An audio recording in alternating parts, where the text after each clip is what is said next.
Can we bring up them on the screen in front of us or not?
Yep.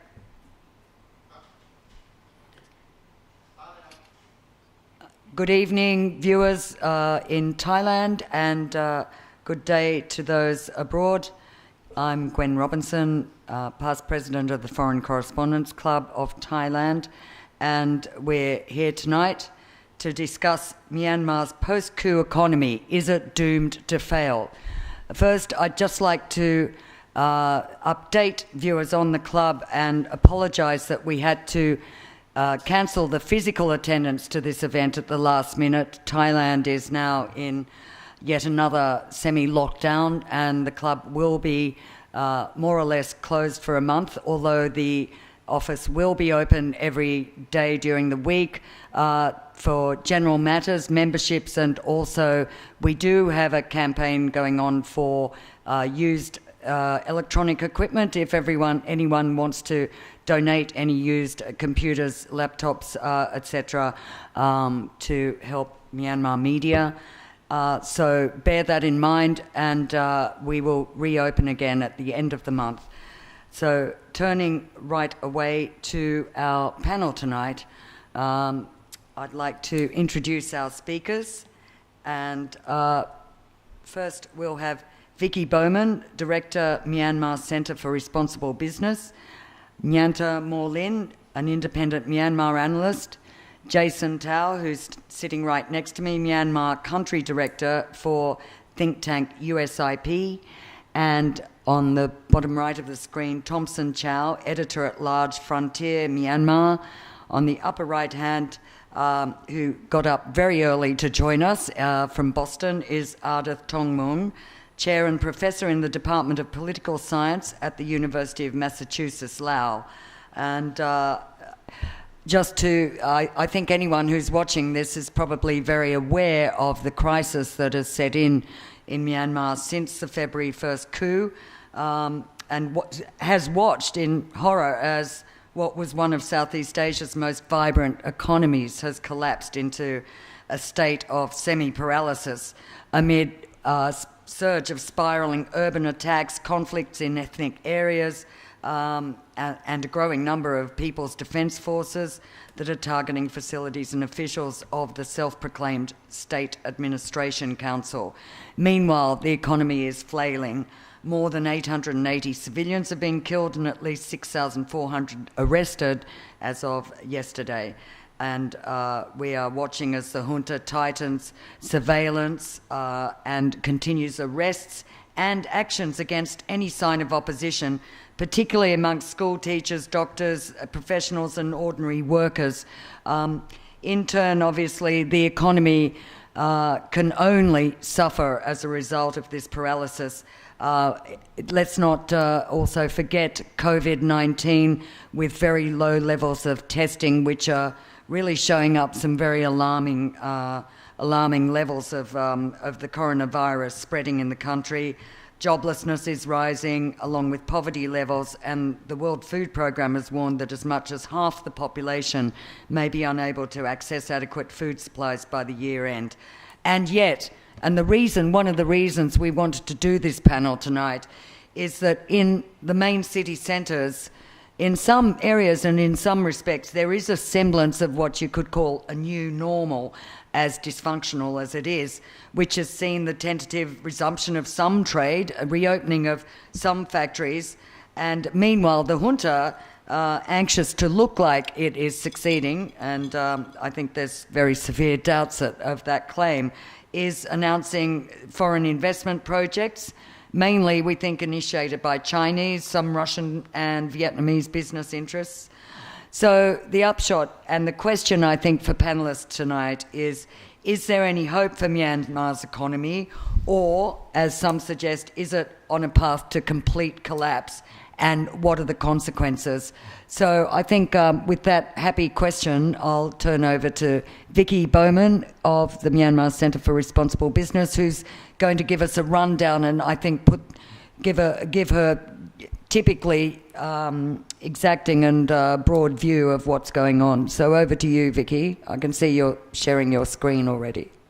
Thank you very much, Gwen. Thank you for inviting me. So yes, I hope you can see my slides. I will rush through them. If anyone wants to have a copy, do get in touch with me. I'm happy to share. But what I thought I would do is cover some of the commercial challenges that businesses are facing and the state of the economy. Thompson's also going to talk a bit more about that, as are other speakers. And then talk also about the responsible business challenges and dilemmas that businesses are facing, and the expectations on them from investors, and also the advice that we're giving. So to kick off, in terms of current commercial challenges, I think everyone is very familiar with the banking sector disruption, which is impacting on everyone. I'm not sure whether it's getting better or not. Certainly it is to some extent becoming the new normal, although there are changes from week to week in terms of limits on withdrawals.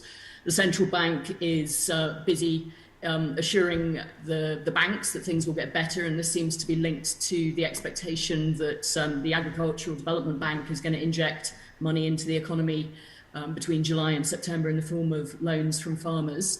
But in the meantime, as some of the other panel speakers I think will draw attention to, this is having a really serious effect on SMEs, on the agricultural sector, and certainly on any sector that needs to pay cash to its suppliers and its workers, such as construction in particular. And what you're seeing is that many government tenders for road construction projects and so on are failing to be delivered because the companies can't get the cash from the government banks to pay the workers. They're only being paid via bank transfer.